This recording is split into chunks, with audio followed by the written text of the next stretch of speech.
In Florida, anger and frustration today in Miami, where voters lined up to cast absentee ballots after being cut off from the early voting deadline yesterday. NBC's national investigative correspondent Michael Isikoff looks at what happened there and other potential election problems.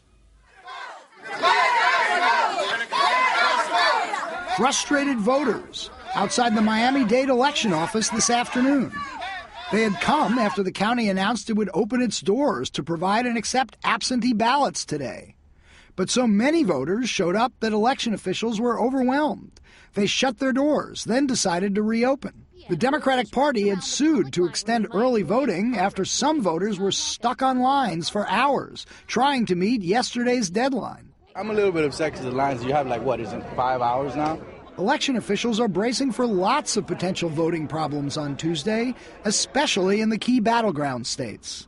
In Ohio, experts say that because of confusion over new absentee ballot rules, more than 200,000 voters may be forced to cast provisional ballots that won't be counted until 10 days after Election Day.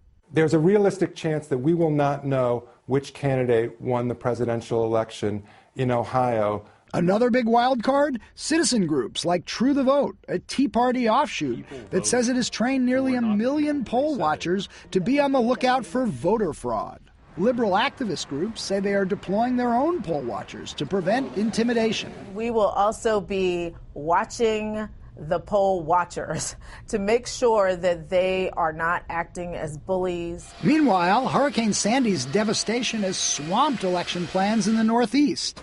New Jersey officials, faced with flooded polling stations and power outages, are besieged. Obviously, the timing of the storm was horrible for us. It's affecting people's ability to get to the polls. I have no idea where we'd be able to vote. This weekend, the state announced it will let voters displaced by Sandy email or fax their ballots in, and military trucks may be deployed as backup polling stations.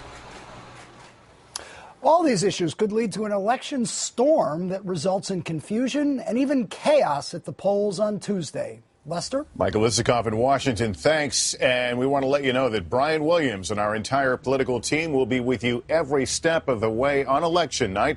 Our coverage begins at 7, 6 Central Tuesday night here on NBC.